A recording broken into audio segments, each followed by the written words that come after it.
محمد علي صاحب چې کوم دی نو د تیمرګرې د هیلث په حواله باندې د هسپتال په حواله د هیلث په حواله باندې کرپشن خبره کوي جی. بسم الله الرحمن الرحیم. اسرار صاحب څنګه چې بیګا ما د افغاني صاحب ویډیو وکړه دینځای کې چې کوم ای سی سسپند شوی دی برطرف شوی دی او د کې پی او برطرف شوی دی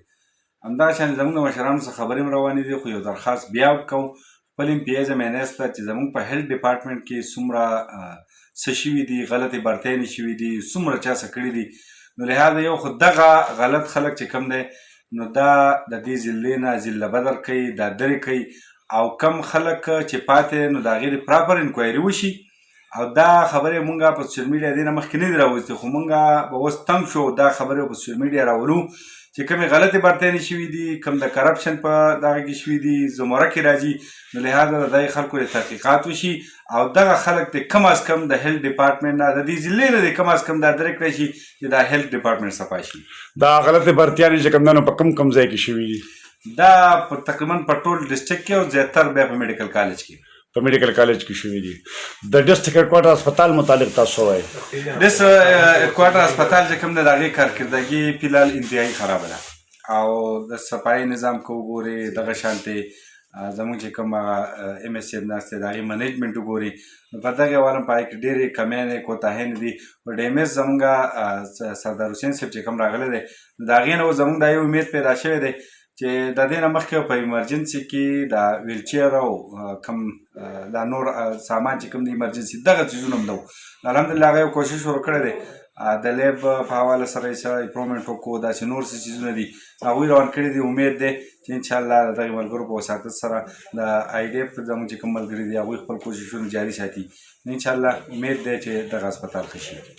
دلته اوس موږ سره وزیرزاده صاحب ناست دی دا مو وایي چې یاره په تیمرګرې هسپتال کې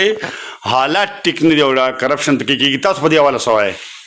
اعوذ بالله من الشیطان الرجیم بسم الله الرحمن الرحیم. ډیره مهرباني اسرار صاحب د هسپتال مطابق خو چې کومې خبرې اترې وي کومې ستونزې وي هغه تاسو ته زموږ محمد علي صاحب بیان کړي خو بیا به هم زه دا ووایم چې یاره لکه د تیمرګرې هسپتال چې په کوم وخت کې د هغې کې په ایمرجنسي کې ام ایس ایف و نو هلته کې به یو بهترین علاج و او یو ډسپلن و یو نظام و نن که تاسو هلته ایمرجنسي ته ورشئ نو زه خو دا وایم چې یاره د ایمرجنسي نه چې کوم دی نو په دې کلي کې چې کوم کلینیک که نه زه هغې ته پیشنټ غوره کول بوتلل غوره کوم د هغې وجه دا ده چې په هلته کې په ایمرجنسي کې یو اګري نګري روانه کوم د ام ایس چې راغلی او ناسو د دې هسپتال کې چې کوم دی نو علاج په صحیح طریقه نه دی شوی د خلکو چې کوم دی که ورغلي چاته دوایي نه میلاویږي انجکشن نه میلاویږي البته اوس زمونږ چې څنګه چې محمد علي صاحب خبره وکړه زمونږ ډي ام ایس صاحب او ډاکټر سردار صاحب راغلی دی نو هغه چې کوم دی نو که تاسو وګورئ دغه شانتې په لیبر روم کې د الټراساونډ داسې بندې کومې لیباټرینې چې وي د هغې کولاو کړې او لګیا دی هغه خپل کوششونه کوي نو انشاءالله اوس چې کوم دی نو که تاسو وګورئ زمونږ په ضلع دیر کې تقریبا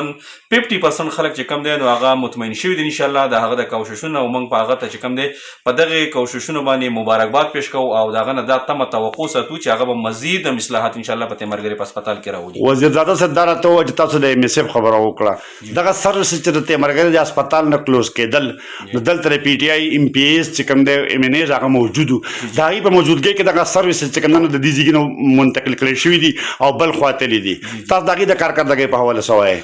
د هغې باره کې خو زه دا ویل غواړم چې یو ام پی ای ام این ای هم دا نه غواړي خوا که د هغې د هر ګوند سره تعلق ساتي هغوی دا سوچ لري چې یاره زه خپل عوامو ته زما ریلیف میلاو شي